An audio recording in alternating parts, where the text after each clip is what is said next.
Olá pessoal, sejam bem-vindos à tutoria de Química e hoje estou trazendo mais uma questão do Enem para a gente resolver junto. Essa é a questão número 58 do caderno azul do primeiro dia do Enem do ano de 2016. Então vamos direto para esse enunciado. Questão 58. A minimização do tempo e custo de uma reação química, bem como o aumento na sua taxa de conversão, caracterizam a eficiência de um processo químico. Como consequência, produtos podem chegar ao consumidor mais baratos. Um dos parâmetros que mede a eficiência de uma reação química é o seu rendimento molar, R em percentual, definido como. Então ele dá ali para a gente a fórmula. R é igual ao número de mols do produto dividido pelo número de mols do reagente limitante vezes 100. E ele continua a questão dizendo em que N corresponde ao número de mols. O metanol pode ser obtido pela reação entre brometo de metila e hidróxido de sódio conforme a equação química. As massas molares em gramas por mol desses elementos são hidrogênio igual a 1, carbono igual a 12, oxigênio igual a 16, sódio é igual a 23 e bromo é igual a 80. A pergunta é: o rendimento molar da reação em que 32 gramas de metanol foram obtidos a partir de 142,5 gramas de brometo de metila e 80 gramas de hidróxido de sódio é mais próximo de alternativa A, 22%, alternativa B, 40%, alternativa C, 50%, alternativa D, 67% ou alternativa E, 75%. Então, a primeira coisa que nós precisamos fazer para resolver essa questão é encontrar a massa molar dos compostos de interesse. Quais são os nossos compostos de interesse? Então, os nossos compostos de interesse são o metanol, que tem a fórmula molecular igual a CH3OH, o brometo de metila, que tem a fórmula igual CH3BR, e o hidróxido de sódio, que tem como fórmula molecular NaOH. Então, nós temos as massas desses átomos. Basta que nós calculemos. Nós temos que a massa do carbono é igual a 12. Somando isso à massa do hidrogênio, que nós sabemos que é 1, e como nós temos 4 hidrogênios, 12 mais 4. E também temos o oxigênio nessa molécula, cuja massa molar é igual a 16.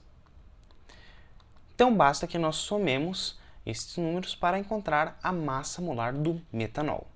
16 mais 4 é igual a 20. 20 mais 12 é igual a 32. Então, 32 gramas por mol. Continuando, nós já sabemos que a massa do carbono é igual a 12. Então, vamos colocar aqui 12. A massa do hidrogênio é igual a 1. Nós temos 3 hidrogênios, portanto, 12 mais 3. E como a questão nos disponibilizou, a massa do bromo é igual a 80. Então, nós podemos calcular a massa do brometo de metila. 80 mais 12 é igual a 92, mais 3 é igual a 95. Então, o brometo de metila tem 95 gramas por mol. E agora, nós precisamos calcular a massa molar do hidróxido de sódio. Como a questão nos disponibilizou, a massa molar do sódio é igual a 23. 23. Como nós já utilizamos antes, a massa molar do oxigênio é igual a 16. E a massa do hidrogênio é igual a 1.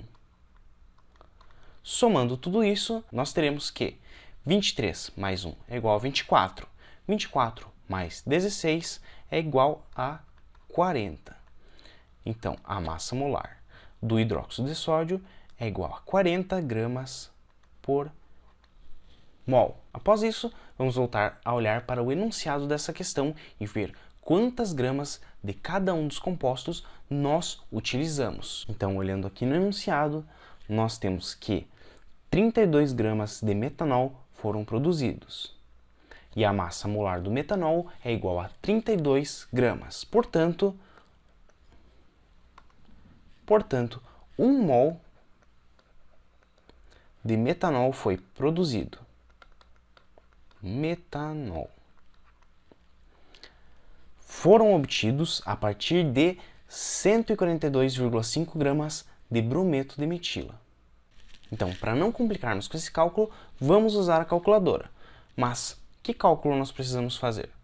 Vamos retornar para a nossa velha amiga regra de 3. Nós vamos ter que 1 mol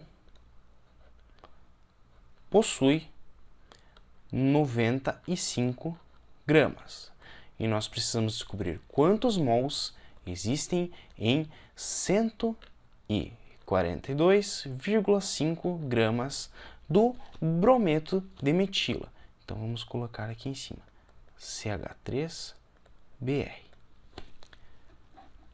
Então nós precisaremos fazer X é igual a 1 vezes 142. 1 vezes 142 a gente pode fazer de cabeça, é bem simples. Então ficaria 142,5 dividido por 95. Então, basta nós dividirmos 142,5 por 95 que nós encontraremos um número de mols equivalente a esta massa. Então, lá na calculadora, vamos fazer 142,5 dividido por 95, 1,5. Então nós vamos ter 1,5 mols de brometo de metila.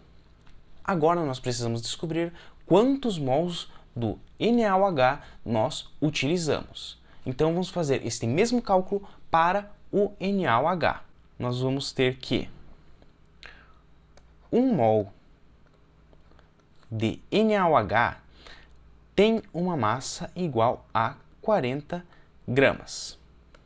E nós utilizamos 80 gramas deste composto. A quantos mols isto equivale? Nós vamos ter então que X é igual a 1 vezes 80, 80. Então, 80 dividido por 40. Cortando os zeros, nós vamos ter 8 dividido por 4. Então, 8 sobre 4 é igual a 2. Então, agora nós precisamos descobrir qual dos dois que é o reagente limitante, se é o brometo de metila ou o hidróxido de sódio. Mas como é que nós fazemos isso? Olhando para a reação, nós conseguimos observar que esta reação acontece em proporções de 1 para 1, ou seja, 1 mol de brometo de metila vai reagir com 1 mol de hidróxido de sódio. Portanto, neste caso, aquele que estiver em menor quantidade é o meu reagente limitante.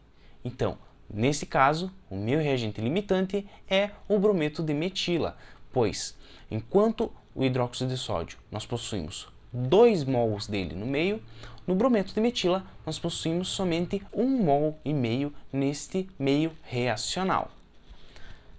Então, podemos passar para a equação que a questão nos disponibilizou. Então, vamos escrever aqui em cima. R é igual a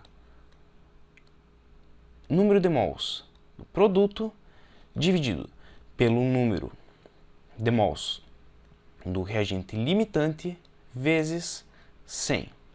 Recapitulando, nós produzimos 1 mol de metanol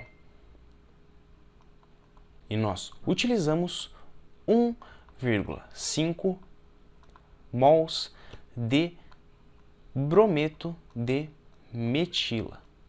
Então, brometo de metila. Então, agora basta a gente substituir estes dois valores. Então, R é igual ao número de mols do produto. Número de mols do produto é igual a 1. Número de mols do reagente limitante, 1,5. Vezes 100. Primeiro, nós vamos fazer esta divisão. Então, vamos para a calculadora. Então, 1 dividido por 1,5 é igual a 0,6666667. Então, vamos usar somente os 4 primeiros valores que aparecem após a vírgula. Voltando lá, nós vamos ter que o resultado dessa parte aqui é igual a 0,6666. Multiplicando por 100 é bem simples e eu já expliquei em outro vídeo. Basta que nós movimentemos esta vírgula para o lado. Neste caso, como estamos multiplicando, vamos movê-la para a direita. Então vamos ter aqui, como nós temos 2 zeros depois do número 1, nós vamos precisar mover essa vírgula 2 casas. Então, ela vai passar para cá e depois para cá. Então, nós ficaremos com um resultado igual a 66,66%. Então, agora que nós encontramos o valor, vamos verificar qual alternativa satisfaz esta questão. Voltando para a questão, nós temos que a letra D nos fornece um percentual de 67%. Então, como ele pede o mais próximo do valor real, nós temos a letra D, que apresenta o valor de 67%, enquanto nós encontramos 66,66%. Então, pessoal, para essa questão era isso. Se vocês tiverem qualquer sugestão, qualquer crítica ou qualquer dúvida, basta deixar aqui nos comentários ou no Instagram que vai estar aparecendo aqui. Se você está gostando dos conteúdos que eu estou trazendo, então se inscreva no canal e deixa um joinha para eu saber que você está gostando. Caso você não esteja gostando do conteúdo que eu estou trazendo, deixe um não gostei e me diga o porquê e o que eu posso melhorar para os próximos vídeos. Muito obrigado a todos que assistiram até aqui e até a próxima!